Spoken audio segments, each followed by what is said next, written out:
Enquanto os irmãos procuram, eu quero já agradecer,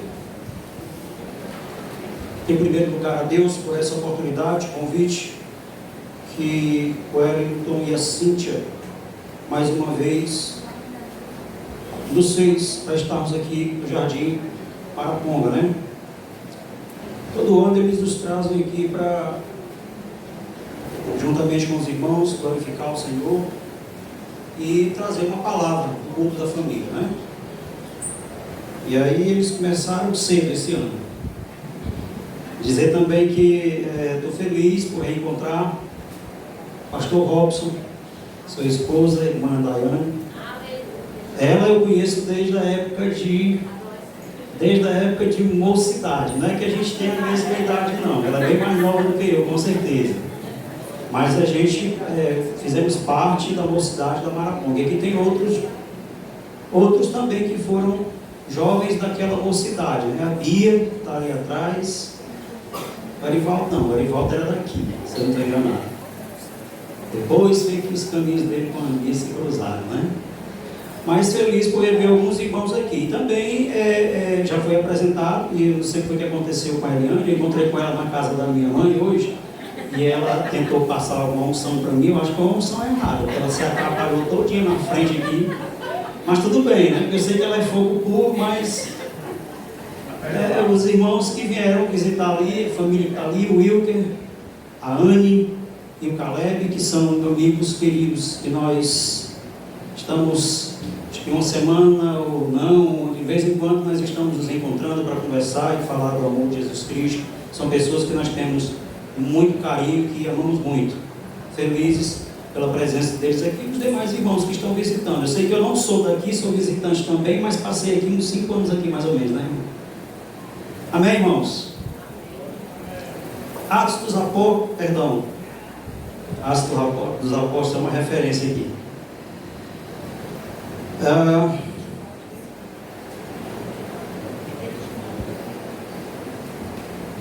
Louvado seja Deus. 1 Timóteo capítulo 5, a partir do versículo 1, irmãos. A epígrafe sobre o texto diz: dos deveres dos líderes para com as várias classes de pessoas, culto da família. Então nós vamos trazer uma palavra especificamente voltada para a família. Então bom que os cônjuges estejam de orelha em pé e os jovens também, porque o Senhor também fala para os jovens esta noite. Versículo 1 diz: não repreendas o idoso com aspereza, mas admoesta-o como a um pai, bem como aos jovens, como a irmãos, as mulheres idosas, como a mães, as jovens, como a irmãs, com toda a pureza. Tratai com toda a atenção as viúvas, que de fato são necessitadas de ajuda. Todavia, se alguma viúva tiver filhos ou netos, que estes aprendam primeiramente a colocar sua religião em prática, zelando por sua própria família e retribuindo os bens recebidos de seus pais e avós. Pois isso é agradável diante de Deus. A viúva realmente necessitada e sem amparo espera em Deus e persevera noite e dia em suas orações e súplicas. No entanto, a que somente busca prazeres, que embora esteja viva, na realidade está morta. Ordena esses procedimentos para que elas sejam irrepreensíveis. Versículo 8, irmãos. Contudo, se alguém não cuida dos seus, especialmente dos de sua própria família, ele tem negado a fé e se tornou pior que um descrente. Louvado seja Deus, somente até aqui.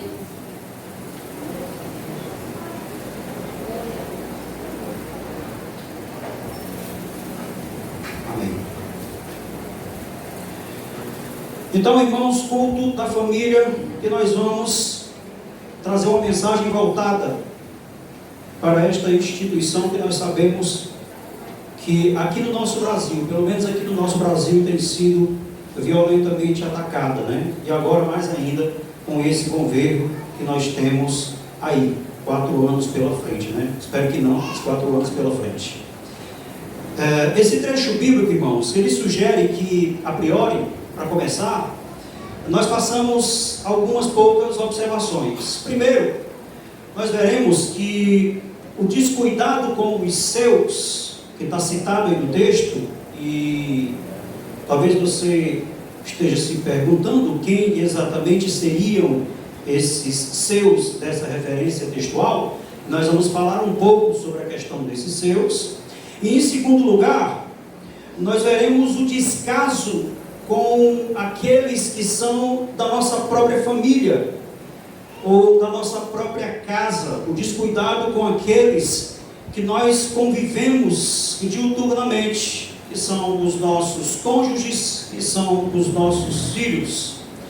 E em terceiro lugar, que são 3 pontos que nós iremos meditar essa noite, nós veremos que o descuidado da família implicará no trágico repúdio à fé, outrora abraçada por nós cristãos, ao que propõe ao homem crente, eu digo verdadeiro crente no Senhor, uma terrível condição de descrença. Então não são minhas palavras. Se você mantiver a sua Bíblia aberta, você vai ver que esses são os apontamentos do texto. Agora, nós vamos ficar especificamente, irmãos, com as colocações do versículo 8. Essas 3 situações são exatamente do versículo 8. Enfim, o apóstolo Paulo nos mostra com esses apontamentos que cerca de quase 2000 anos atrás, 2000 anos depois de seus ensinamentos, sobretudo os líderes da família, e aqui eu sublinhei os líderes da família ou das famílias, para que você não ache que a liderança da família é o pastor e a esposa, é o irmão Elton nesse caso aqui e a Cíntia. A liderança da família somos nós, cônjuges, marido e esposa. Eu disse que grifei aqui porque nós costumamos querer responsabilizar as outras pessoas que estão à nossa volta pelos cuidados com a família.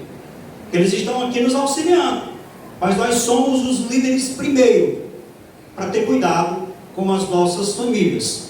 Então, sobretudo os líderes das famílias não estão entendendo o quão essencial é cuidar bem daqueles que são suas responsabilidades.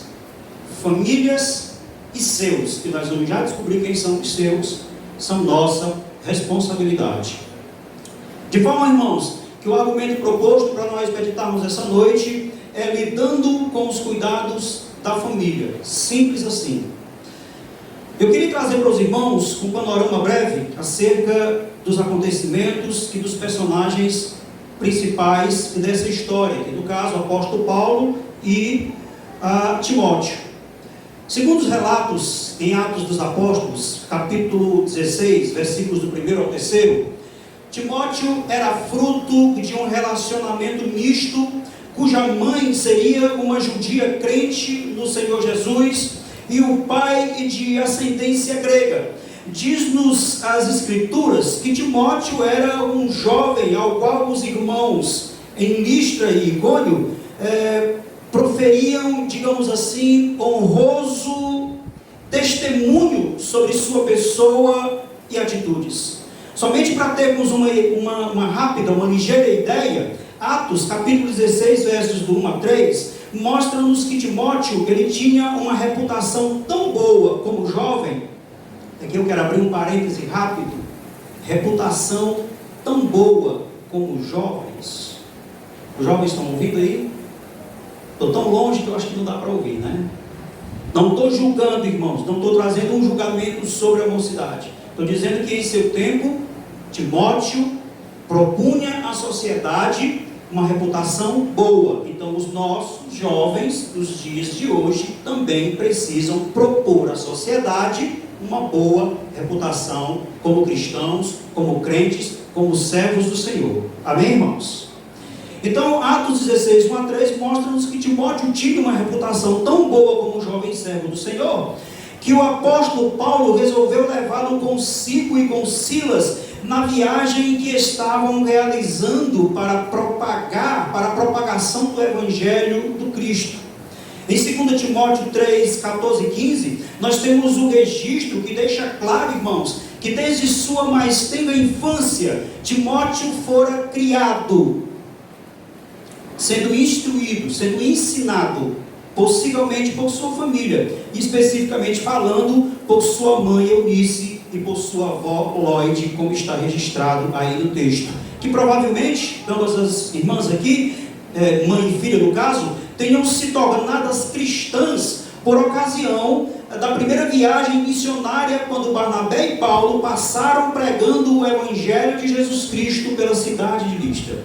Resumindo, irmãos, o apóstolo Paulo, ele perfeitamente orientado pelo Santo Espírito de Deus, se propôs a ensinar Timóteo, e Timóteo agora, pastor posto pelo referido apóstolo para conduzir a igreja de Jesus Cristo, situada em Éfeso. Então Paulo se compromete a ensinar Timóteo sobre como o mesmo deveria lidar, ou seja, como Timóteo deveria proceder no tocante aos cuidados que deveria dedicar às ovelhas do rebanho do Senhor Jesus. E o Paulo, irmãos, ele desenvolve esta tarefa de maneira muito minuciosa, muito detalhista o faz, como podemos constatar no texto bíblico sob análise, 1 Timóteo, capítulo 5, a partir do versículo 1, em que Paulo, ele classifica grupos de pessoas por faixas etárias e por gêneros masculino e feminino, norteando detalhadamente Timóteo, que, como dantes disseram aos irmãos, como ele deveria cuidar de tais pessoas. E Paulo ainda o admoesta incisivamente sobre o específico cuidado que precisaria ser dedicado aos de sua própria família. Então, irmãos, aqui são alguns fatos interessantes acerca do cuidado que Paulo teve ao preparar Timóteo, ao instruí-lo, ao ensinar acerca da família, dos irmãos do corpo de Cristo. Nós vimos o testemunho bom e perfeito que Timóteo, perfeito não no sentido de ser 100% perfeito, mas de andar alinhado com a palavra de Deus. Nós vimos que Timóteo também estava disposto a obedecer os ensinamentos de Paulo, para que pudesse pregar o Evangelho com sabedoria, com autoridade, o ensinamento que viesse do alto dos céus, vindo diretamente do Espírito Santo de Deus.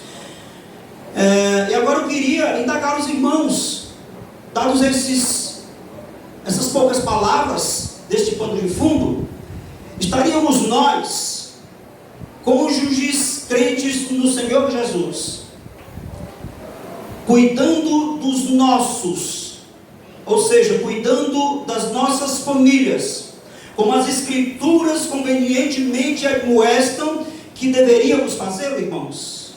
Será que nós estamos sendo bons maridos para as nossas esposas? Será que as nossas esposas estão nos ajudando como uma serva fiel do Senhor auxiliaria seu marido na vida e na obra do reino de Deus? Será que nós estamos sendo bons pais para os nossos filhos? Será que os nossos filhos estão sendo bons para os pais? Uma indagação, irmãos, que nós precisamos responder para nós mesmos.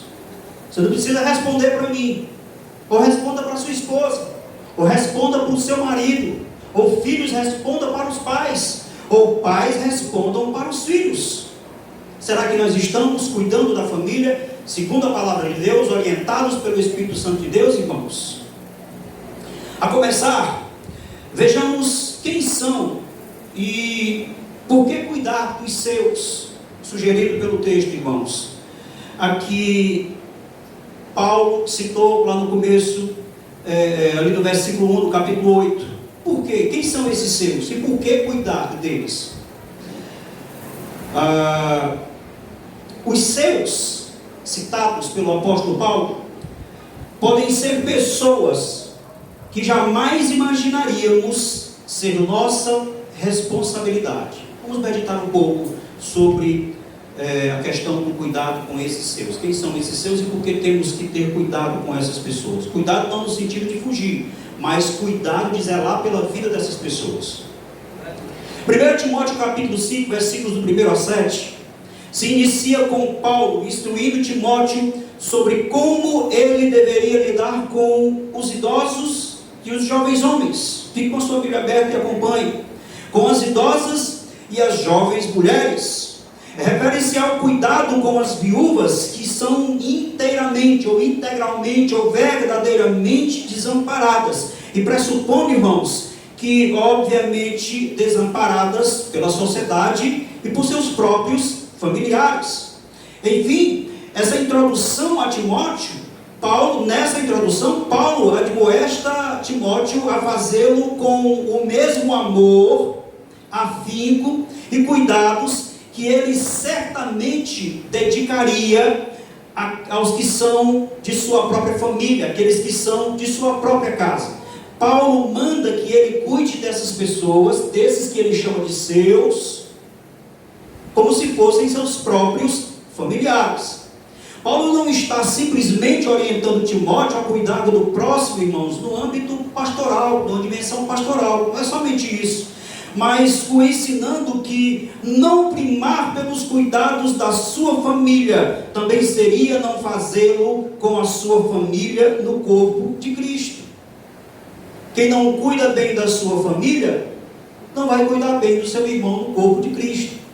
E quando eu digo cuidado aqui, irmãos, mais uma vez eu volto a falar, não é o cuidado do pastor para com o rebanho, mas é o cuidado da igreja com reciprocidade, um cuidando do outro, como manda a palavra de Deus. Isso aqui não tem nada a ver com socialismo não, irmãos, nada a ver. Longe de mim estar pregando alguma coisa que favoreça o socialismo. Então, é com muito afinco e cuidado que Paulo ele dedica esse tempo preparando Timóteo para que o mesmo esteja, ou seja, cuidadoso com aqueles que estariam sendo sua responsabilidade. E como Paulo queria segurança do que Timóteo estaria fazendo, ele disse, assim como você, em outras palavras, assim como você ama sua mãe e sua avó que te educaram muito bem, e muito bem o fizeram, faça assim por aqueles que estão vindo agora serem suas responsabilidades. Em outras palavras, a orientação de Paulo faça a tais pessoas como quem faria a sua própria família. Então, irmãos, o termo seus citados em 1 Timóteo, já contextualizando isso aqui, capítulo 5, versículo 8, abrange um grupo muito maior de pessoas do que este mencionado no referido texto. Esses seus que estão sendo citados aqui também são aqueles da nossa família de origem. Aí vamos falar aqui um pouquinho, rapidinho, sobre o que é família de origem, porque existe uma família de origem e uma família de destino. O que seria família de origem? Eu, meus pais, meus irmãos, meus primos, meus avós, isso é família de origem, é a família que eu vim. O que é uma família de destino? É a família que eu estou constituindo com a irmã Josiane. Por enquanto só eu e ela, mas futuramente nossos filhos. Família de origem, família de destino.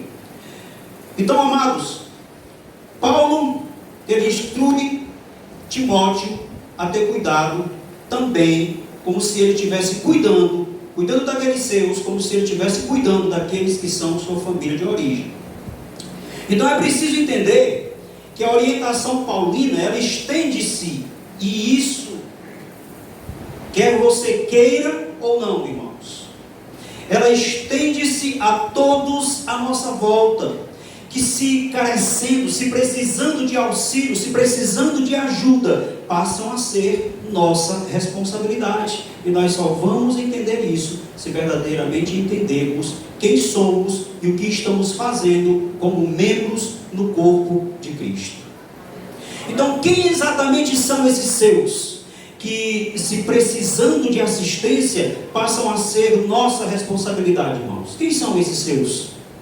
São os idosos à nossa volta, que pela idade avançada sentem-se isolados, solitários, por exemplo, no meio da congregação. Nós temos muitos idosos no meio da congregação e não somos habituados, irmãos, a sequer cumprimentá-los. Nós passamos por eles como se estivéssemos passando por uma mosca na parede. Não vou generalizar, mas os idosos também um dia foram jovens. E nós que somos jovens adultos precisamos cuidar dos nossos idosos, porque eles são os seus também citados nessa referência, irmãos.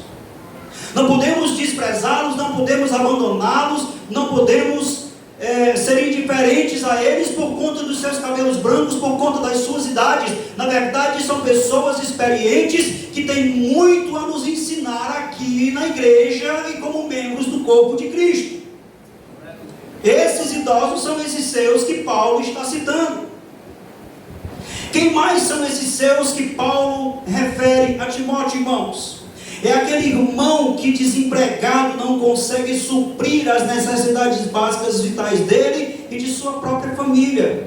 E aqui nós temos que ter um pouco de cuidado, para que não seja um aproveitador.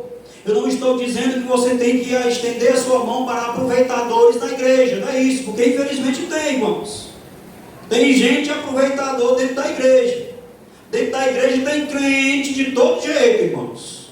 De todo jeito. Mas vai existir aquele que está orando ao Senhor para que ele abra uma porta, a porta continua fechada, ele está passando dificuldade, eu tenho como ajudá-lo, e ao invés de ajudá-lo, ao invés de auxiliá-lo, eu simplesmente olho para o meu irmão e digo, eu vou orar por você. Quando eu poderia meter a mão no bolso e bancar uma cesta básica para o irmão.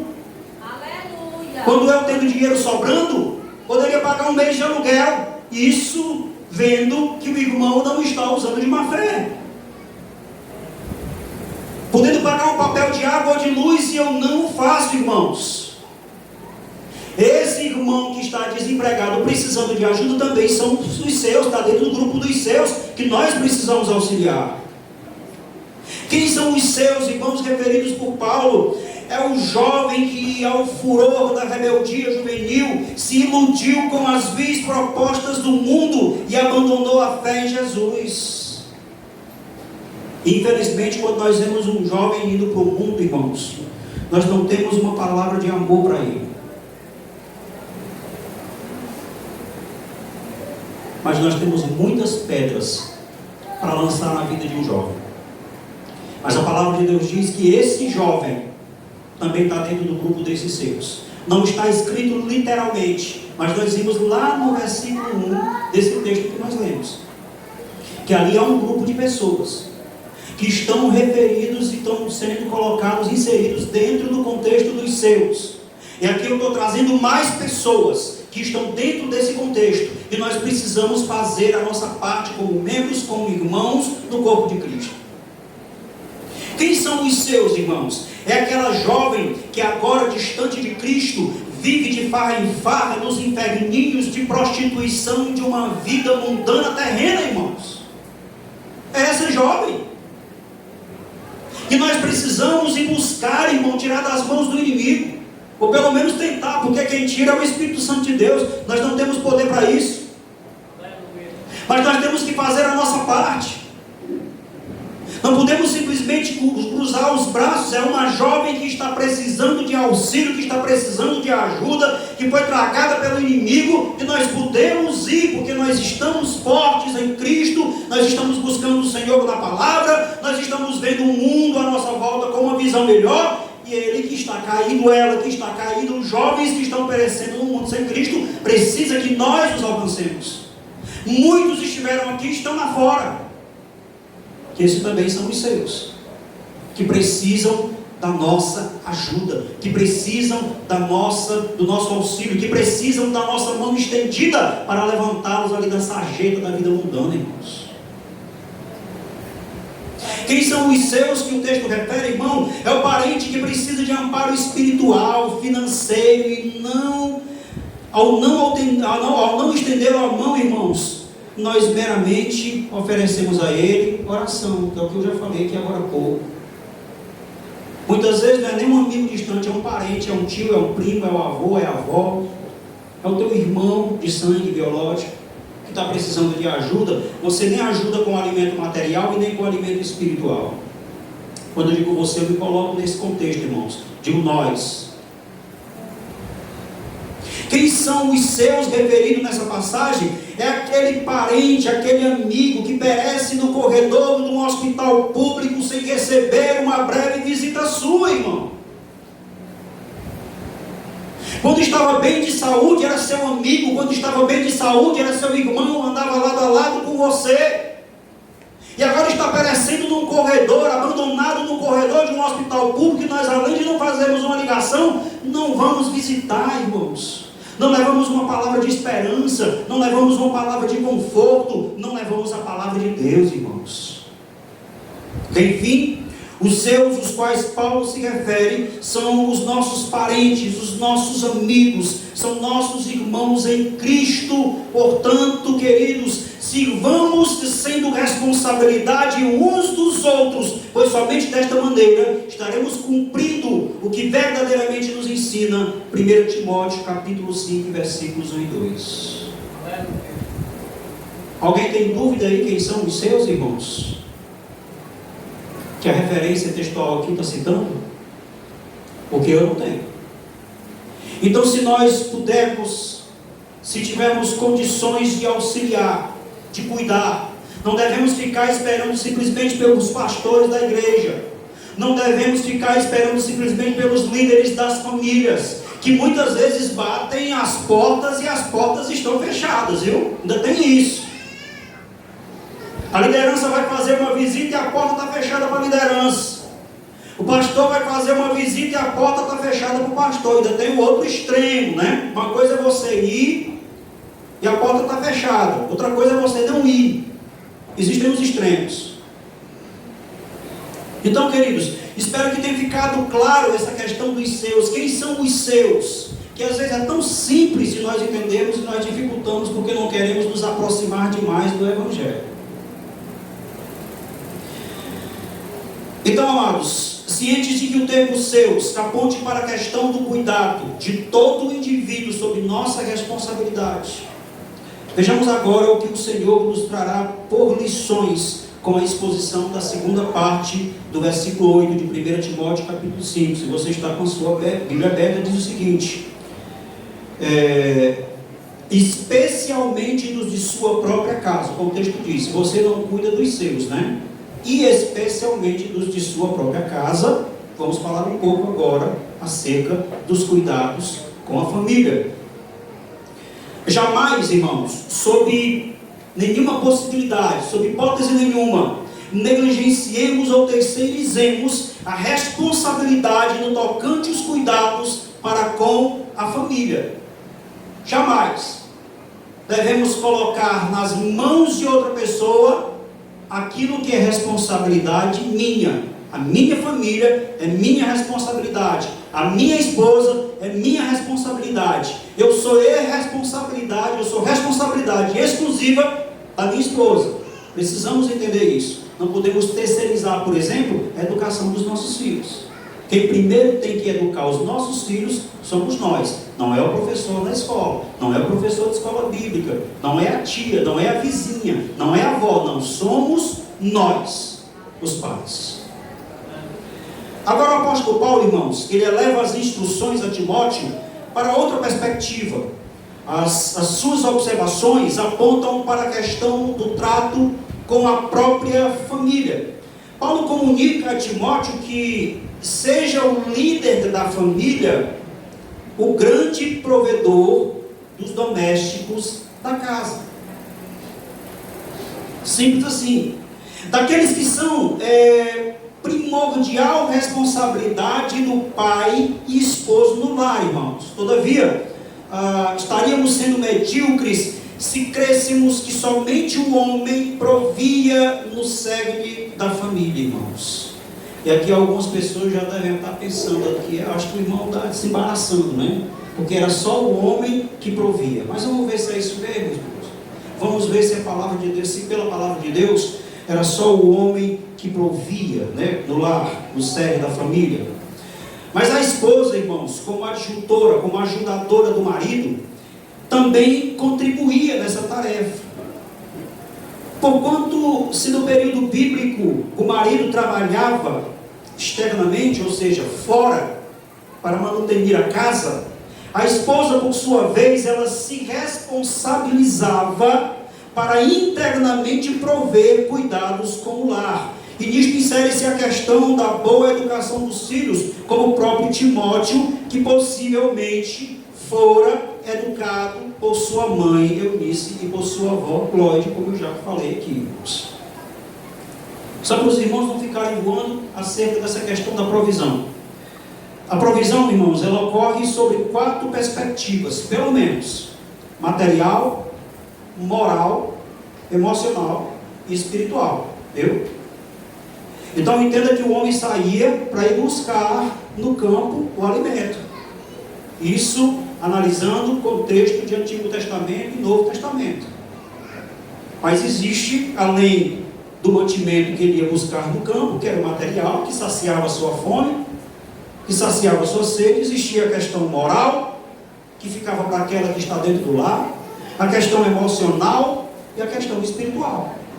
Porque naquela época, irmão, não existia redes sociais, não existia Facebook, não existia o Instagram. O marido não saía para trabalhar e a mulher ficava em casa nas redes sociais. Né? Naquele tempo não existia essa facilidade para elas.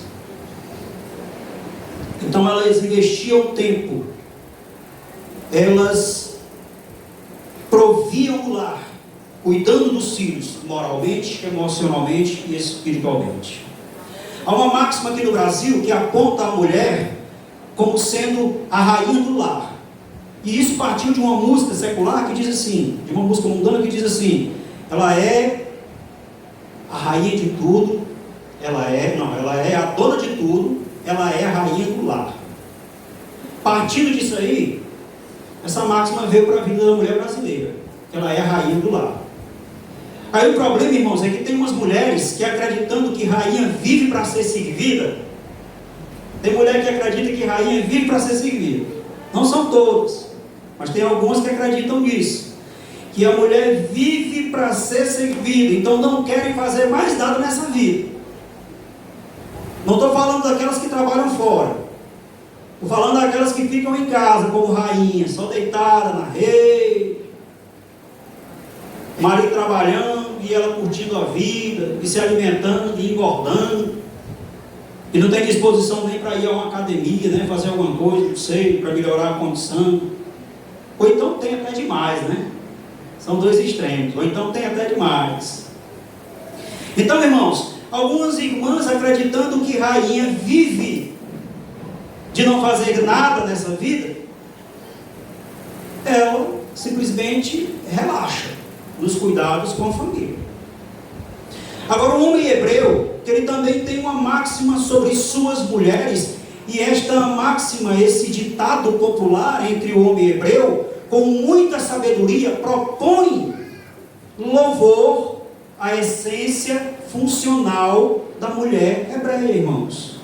Há uma expressão hebraica que é pronunciada mais ou menos assim, Akeret Habayit, e eu vi ela sendo citada por um rabino judeu chamado Dor Leon Atar. Eu achei muito interessante o significado. Essa expressão, ele apresenta a mulher não como a rainha do lar, mas apresenta a mesma como sendo o princípio da casa. Apresenta a mesma como sendo alguém que é forte no lar. E o que isso quer dizer? Que dentre muitas outras qualidades propostas por essa expressão, a mulher é tanto o alicerce quanto os pilares de sustentação interior do lar, irmãos. É assim que o homem hebreu hoje vê a mulher hebreia. Hoje é dessa forma. Então, assim, desta maneira, um tanto quanto singular, a mulher também provia no cerne da família, irmãos. Os irmãos estão conseguindo ligar que provisão não é simplesmente arroz e feijão, irmãos? Provisão é carinho que eu dedico à minha esposa. Provisão é educação que ela, minha esposa, dedica para os meus filhos. Então, se eu saía para buscar a roupa do corpo, para manter o teto sobre a cabeça, e para colocar o pão ou feijão sobre a mesa, digamos assim, simplificando bem o contexto, a minha esposa provia o lar, cuidando da educação dos nossos filhos, e a esposa que servia ao Senhor, ela provia os filhos com a palavra de Deus, ela mostrava para os filhos quem era o Deus de Israel. Então a mulher provia no lar. Agora existem as funções, o homem de uma forma e a mulher de outra.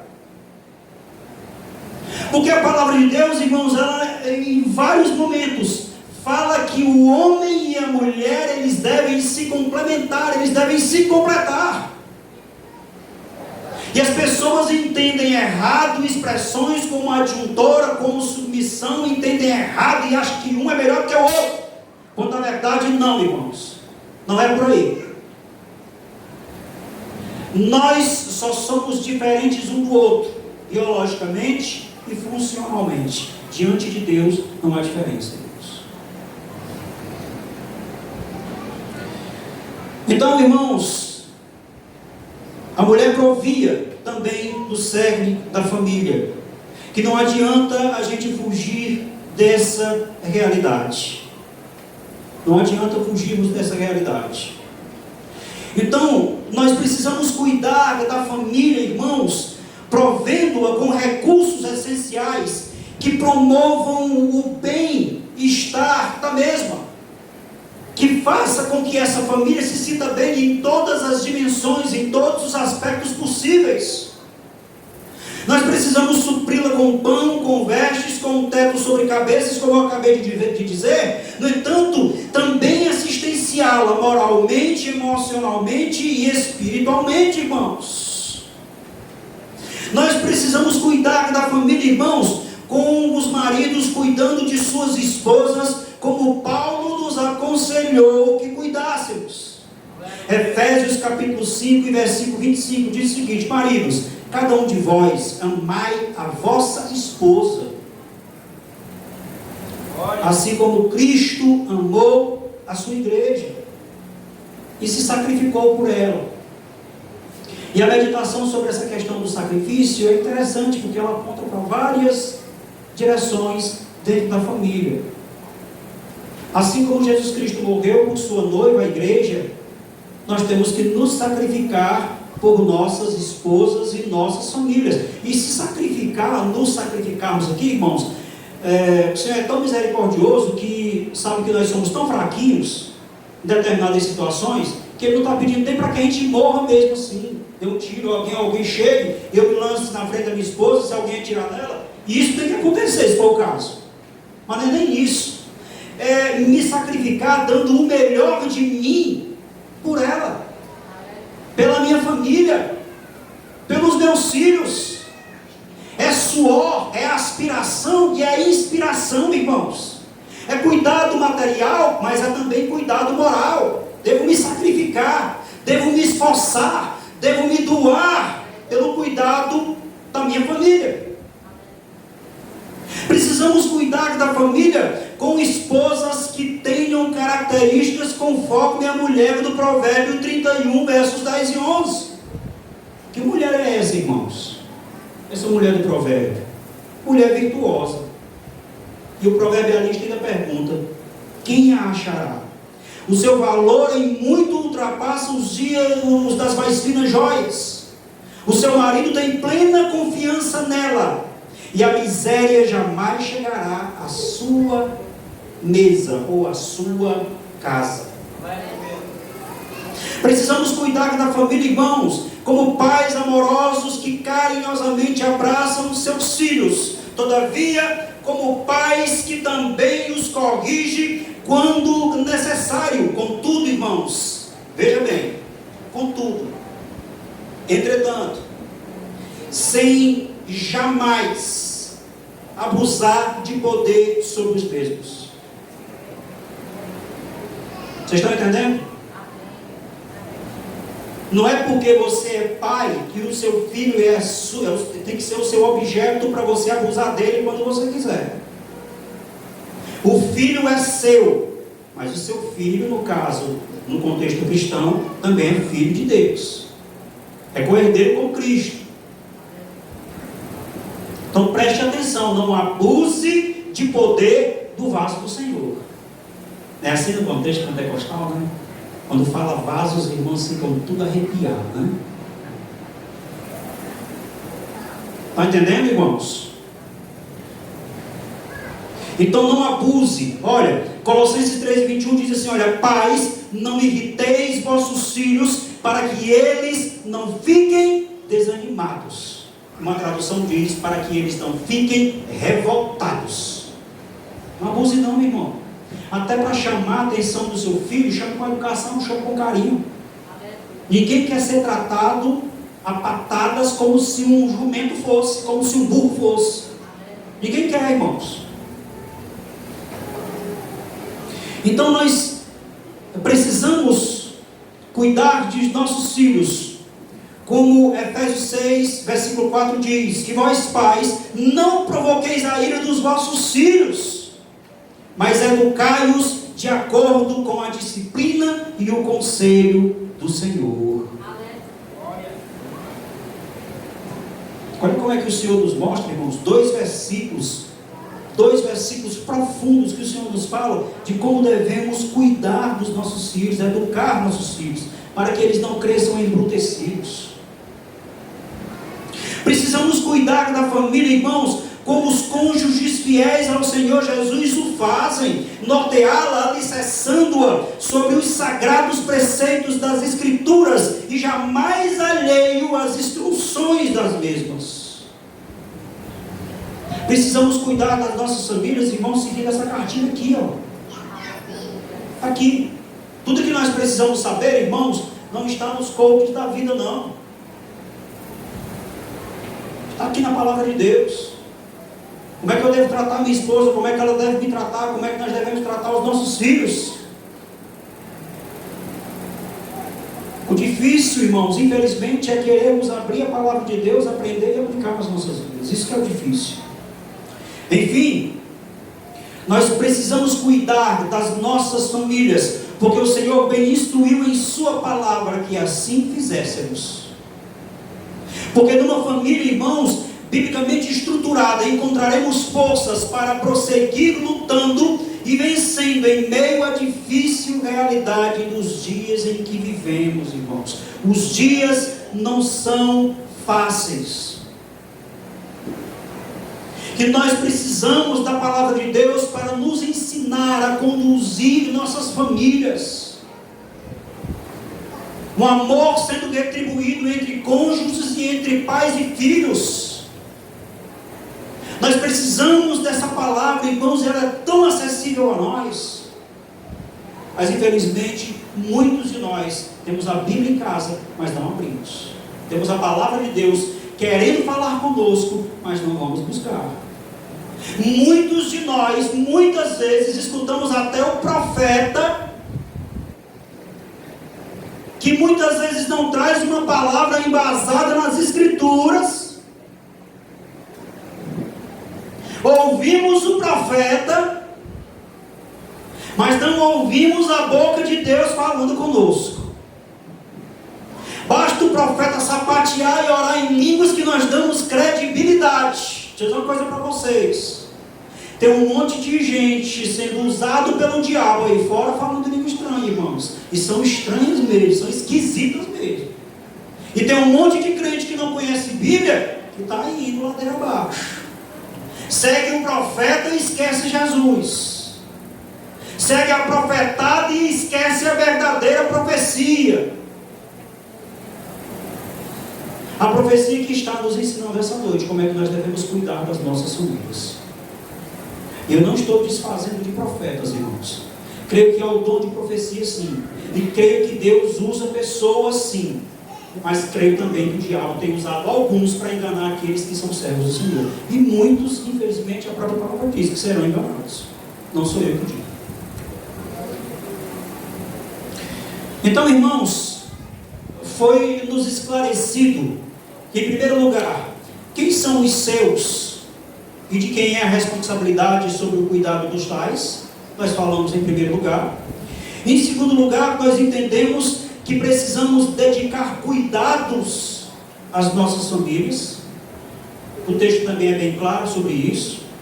E vejamos agora, e já chegando na parte final do sermão, o que o Senhor nos trará por lições com a exposição da terceira parte do versículo 8 de 1 Timóteo capítulo 5. O que é que nos diz? Confira aí na sua Bíblia. Terceira parte diz: este tem negado a fé e se tornou pior que o descrente. Ou seja, aquele que não cuida dos seus, que não cuida daqueles que são sua própria família. Esses aí têm negado a fé e são pior que o descrente.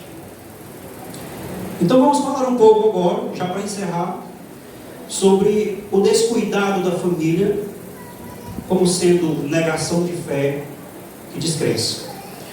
Não devemos, irmãos, descuidar daqueles que são nossa responsabilidade, para não vivermos com a semelhança da descrença dos impiedosos. Não devemos. O apóstolo Paulo, ele prossegue orientando Timóteo, afirmando que se alguém é responsável pela vida de outrem, ou pela própria família, e negligencia o cuidado dos mesmos, esse alguém tem um caráter moralmente inferiorizado aos das demais pessoas, que mesmo vivendo, irmãos, a mercê do pecado e descrença, no tocante ao eterno Deus, essas pessoas descrentes estão cuidando dos seus e dos de sua própria família, e estão fazendo isso com muito apreço, estão fazendo isso com muito gosto, estão fazendo isso com muito cuidado. Você entendeu o que eu estou dizendo? É o descrente que está fazendo. Eu conheço líderes de famílias descrentes, tanto a família como ele, que dão um testemunho que nós crentes deveríamos estar dando como liderança de família, irmãos. Eu conheço alguns que são assim. O que Paulo está dizendo é que descuidar daqueles que são nossa prioridade é trágico e vergonhoso, irmãos. Essa é a realidade. É trágico e vergonhoso, pois os muitos que não se curvam diante de Cristo se esforçam para proporcionar melhor condição de vida para os seus e família. Portanto, irmãos, descuidar da família e dos nossos é negação de fé em Cristo, queridos. É negação de fé em Cristo. E isso por conduta e por palavras. Pois tal negligência, ela denuncia em nós a ausência da fé que outrora professáramos. Essa negligência, ela aponta em nós que nós não estamos na prática vivendo a fé que um dia confessamos. Então, irmãos, o verdadeiro cristão, ele jamais deve ser moralmente inferior ao descrente, irmãos. Não pode, não tem condições. Porque o nosso Deus e seus prefeitos, seus preceitos, seus princípios, eles são exclusivos e verdadeiros, irmãos. E nós sabemos disso. E nós cristãos somos inteiramente sabedores dessa verdade. Nós precisamos superá-los e, sobretudo, em nossas virtudes. Nesse caso, irmãos, jamais deverá haver inversão de valores. A palavra de Deus é bem clara, irmãos. Mateus capítulo 5, parte do verso 14 diz: vós sois luz do mundo. Está escrito. Não está dizendo que há uma luz do mundo, que há lampedeiros do mundo e nós somos trevas. Não. Diz que nós somos luz do mundo que vive em trevas, e não ao contrário, irmãos. Se o mundo não é luz, como é que alguém lá pode dar um exemplo melhor de cristão do que eu que estou na luz? Como é que pode um negócio desse? Mas isso tem acontecido, irmãos. Você pode bater o pé, pode dizer que não, mas é a realidade. Jamais deverá haver essa inversão de valores. Ou seja, nós é que temos que servir de espelho para eles que estão vivendo em um mundo de trevas. O padrão bíblico de cuidados com a família, irmão, já fora pré-estabelecido por Deus. Nós precisamos cumpri-lo para que os demais homens anelem, desejem, queiram seguir, irmãos. O Senhor já pré-estabeleceu o seu padrão de vida e de conduta para o cristão, para as famílias. Então vamos seguir aquilo, nós nos curvamos diante do Senhor Jesus. O Senhor Jesus nos alcançou por sua misericórdia, que nós quisemos, e estamos aqui. Então façamos, sigamos os ensinamentos da palavra de Deus, nesse caso especificamente, no contexto da família. Então, irmãos, seguindo o contexto em pauta, pelo menos de duas maneiras, nos tornamos pior que o descrente. E a questão é, quando e por quê? Nos tornamos pior que o descrente, irmãos, quando cremos que cuidar dos nossos e família limita-se a provê-los de arroz e feijão do prato. Falei disso agora há pouco. Só que Mateus capítulo 4, versículo 4 diz: Jesus, porém, respondeu, está escrito, não só de pão viverá o homem, mas de toda palavra que procede, que sai, que é oriunda da boca de Deus, irmãos. Então dizer que eu sou provedor porque eu boto feijão na mesa, é no mínimo mediocridade da minha parte. Porque o Senhor diz que os meus filhos e a minha esposa não precisam só de feijão, precisam de atenção, precisam de carinho, precisam de cuidados. Por isso que o Senhor disse, mas de toda palavra que sai da boca de Deus. Então não é somente feijão que faz de mim o provedor, não, irmãos. Não é somente o pão de cada dia, que é o Senhor que provê nas nossas vidas, que faz de mim o provedor, irmãos. Não é somente isso. Nos tornamos pior que o descrente, irmãos, porque não amamos nossas esposas, maridos e filhos como Cristo nos instruiu que amássemos. Amar sobretudo por atitudes e não somente por palavras. Amor de boca, irmão, não enche nem barriga. Quanto mais o nosso sentimento, quanto mais os nossos corações, quanto mais a nossa essência como cônjuges.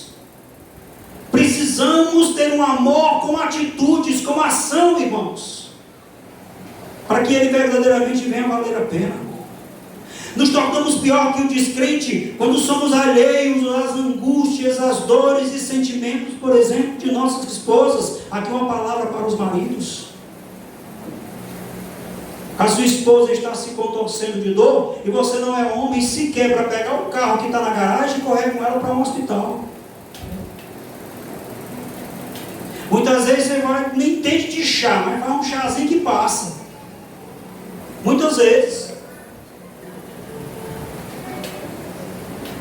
Josemar Bessa, que é um pastor reformado, citou uma coisa que eu achei interessante. É redundante, mas é interessante. Ele diz assim, olha, o cristão deve amar o teu próximo. Diz a palavra de Deus.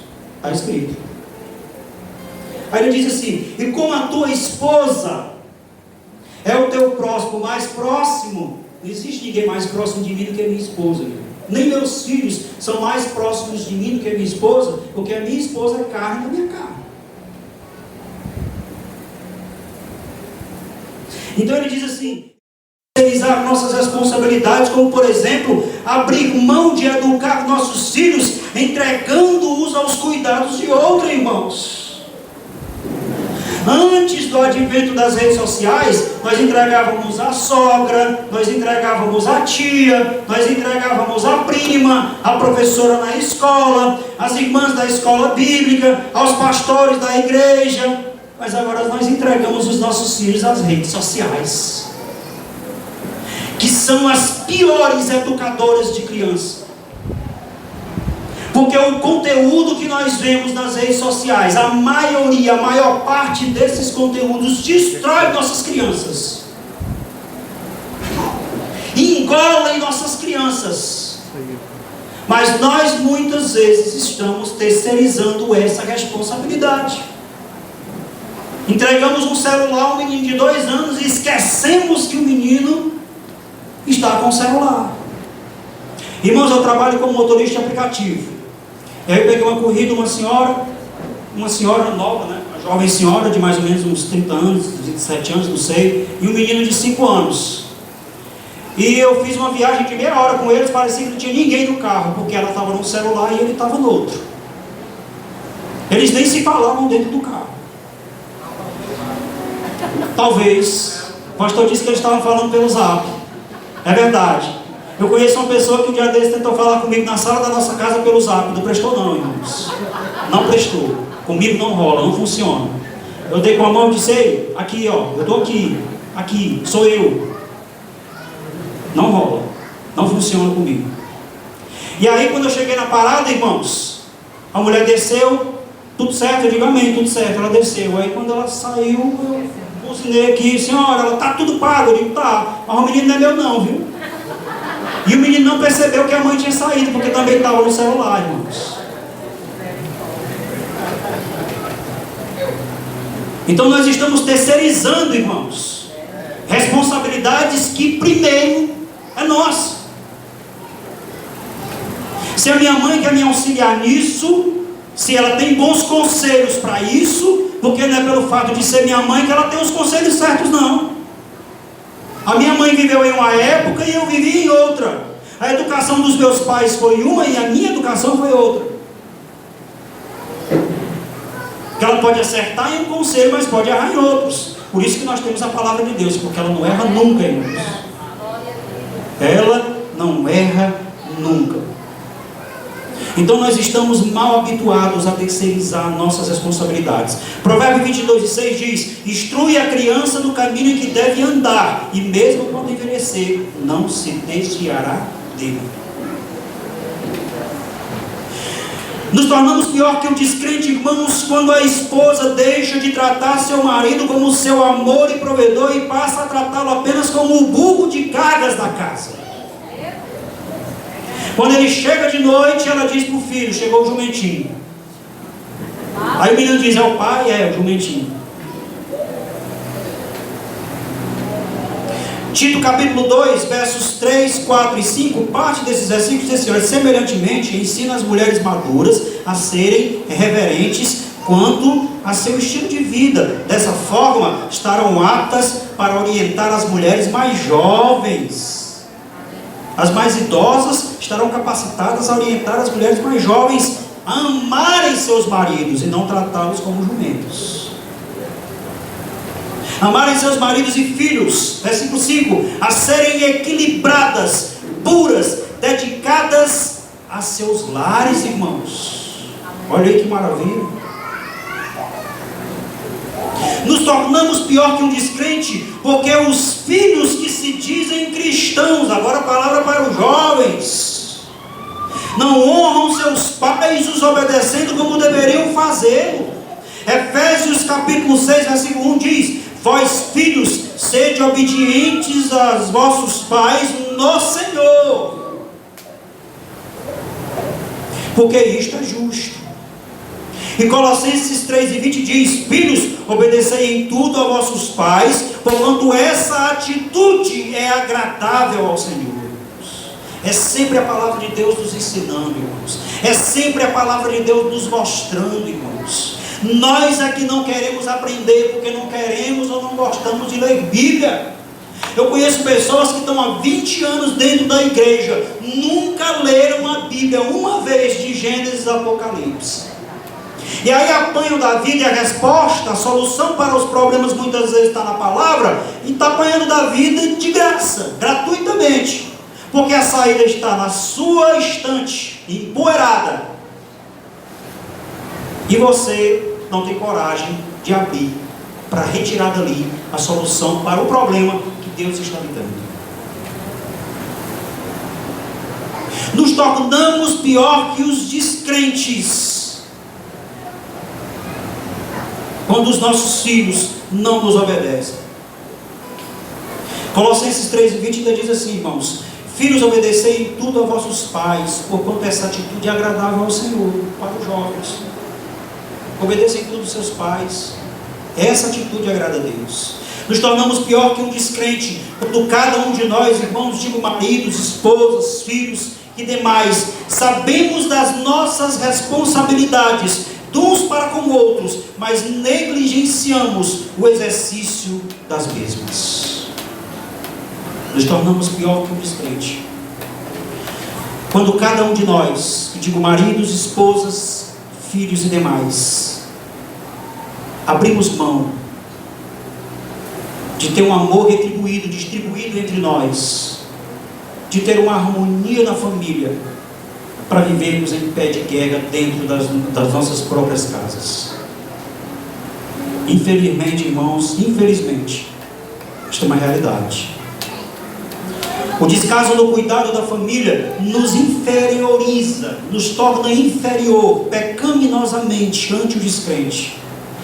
Pois muitos infiéis cuidam dos seus lares de forma que nós crentes, irmãos, nós cristãos, é que deveríamos fazê-los. Muitos deles cuidam dos seus com zelo e retribuem entre si sentimentos de afeto e atenção, o que seria cômico se não fosse trágico. Porque isso, irmãos, parece-me ser trevas cintilando luz. Parece ser trevas com obras de luz. Parece luz. Quando nós de fato é que deveríamos influenciá-los, que jamais acontecer o contrário. Eu quero concluir esse sermão, irmãos, com o pensamento do missionário e pastor batista norte-americano David Paul Walsh, ou Paul David Walsh, que ele diz o seguinte: isso aqui para nós, que somos líderes da família, seu principal ministério é o seu lar, é a sua família. Não existe igreja forte sem um lar forte. Eu vou dizer de novo: seu principal ministério é o seu lar, é a sua casa, é sua esposa e seus filhos, é seu marido e seus filhos. Seu principal ministério é seu lar, é sua família. Não existe igreja forte sem um lar forte. Não existe, irmãos. Não me diga que você é um mau marido e é um mau pai, que na igreja você é um bom obreiro. Você pode ser tudo menos bom. Você pode até enganar os homens, mas você não engana a Deus. Você pode ser um bruto, um grosseiro com a sua esposa, com seus filhos, e uma ovelha exemplar na igreja. Só aparência, é hipocrisia. Você engana os homens, mas a Deus você não engana. E nós temos a possibilidade de cuidar dos nossos, porque a palavra nos ensina como fazer. Fique de pé, irmãos. Fique de pé e bem juntinho da sua esposa, juntinho do seu marido, dos filhos, que se puderem, juntinho dos pais, porque nós vamos fazer uma oração agora, pedindo a Deus que tenha misericórdia das nossas vidas, pedindo a Deus que nos ajude, que nos dê sabedoria, para que nós venhamos conduzir nossas famílias de uma forma que seja agradável a Deus, de uma forma que seja louvável a Deus. E antes de iniciarmos essa oração, eu queria, não prestei atenção, porque assim, irmãos, eu acho que eu enxergo melhor de óculos, melhor sem óculos do que com óculos. Estou vendo ali um amigo também, da época da minha mocidade, Fred Jacques. Estou vendo ele bem ali assim, não tinha visto no começo, é porque eu estou quase cego mesmo. Mas Deus abençoe a sua vida, meu irmão. Prazer em ver você novamente. Deus abençoe. Amém, irmãos? Queria chamar minha esposa para fazer essa oração pelos casais, pelos filhos, pelas famílias, para que o Senhor tenha misericórdia de nós, que nos ajude. Amém, irmãos? Amém. Deus pode fazer. Nosso Deus, Ele é vida, Ele está vivo. Diz a palavra do Senhor que Jesus morreu, ressuscitou ao terceiro dia, subiu aos céus. Está Ele assentado à destra de Deus Pai Todo-Poderoso. Ele está a nos contemplar, a olhar para a sua igreja. Nesta noite nós podemos abrir os nossos olhos espirituais contemplar os céus abertos, ver o nosso Cristo amado sentado à destra de Deus a interceder por nós. Nós podemos nessa noite sentir o fluir do Espírito Santo nas nossas vidas, jorrando como uma fonte de vida de dentro de nós. Nós podemos sentir o poder da palavra que foi ministrada aos nossos corações, que ela possa produzir frutos dignos de arrependimento, que a palavra ela possa encontrar guarida em nossos corações, que ela venha ser semeada em nossos corações, que ela possa frutificar nas nossas vidas, que esta palavra, nós possamos viver esta palavra, para que nós possamos ser bem-aventurados. Senhor Deus e Pai, nós te agradecemos, meu Senhor, por nesta noite, o Teu Espírito Santo, meu Senhor, ter fluído aqui neste lugar, o Teu Espírito ter falado conosco, aos nossos corações, por meio da Tua palavra, por meio do louvor, Senhor. Nós sentimos vida aqui, meu Senhor, Tu estás aqui, meu Senhor. Nós somos os Teus vasos, meu Senhor, Tu és o oleiro. Faz, meu Senhor amado, aquilo que precisa ser feito em nós. Se for necessário, meu Senhor, nos amassar, nos amassa e faz de nós um novo vaso. Que nós possamos ser vasos valorosos, vasos gloriosos na Tua presença, transbordando, meu Senhor, no Teu Espírito. Que, meu Senhor amado, esta palavra possa invadir os nossos lares. Que esta palavra, meu Senhor, ela possa invadir os nossos corações. Que essa espada mais afiada de 2 gumes, meu Senhor, ela possa penetrar a divisão da nossa alma, do nosso espírito, discernir os pensamentos e as intenções do coração. Que possamos, meu Senhor amado, alcançar a Tua, meu Senhor, misericórdia, a Tua benevolência, meu Senhor. Que possamos alcançar a paz para os nossos corações. Que se há, meu Senhor, guerra dentro dos nossos lares, que o Senhor possa, meu Senhor amado, neste momento, adentrar com a paz. Que, meu Senhor, neste momento, meu Senhor, venha ser, meu Senhor, aniquilado todo o mal, meu Senhor, toda intenção mal, todo intento, meu Senhor, do inimigo das nossas almas, possa ser aniquilado neste momento. Que nós possamos nos regozijar em Ti, Senhor, nos alegrar em Ti, ó Pai, porque no Senhor há fartura de alegria, porque o Teu reino, meu Senhor, é alegria, o Teu reino é gozo, o Teu reino é justiça, meu Senhor amado. Que nós possamos viver o Teu reino, meu Senhor, não somente aqui neste templo, mas dentro dos nossos lares. Que nós possamos, meu Senhor, sair daqui renovados, restaurados, para a glória e louvor do Teu santo nome. Aleluia. Assim nós te pedimos em nome de Jesus. Amém. E nós já te agradecemos por tudo. Amém. Glória a Deus.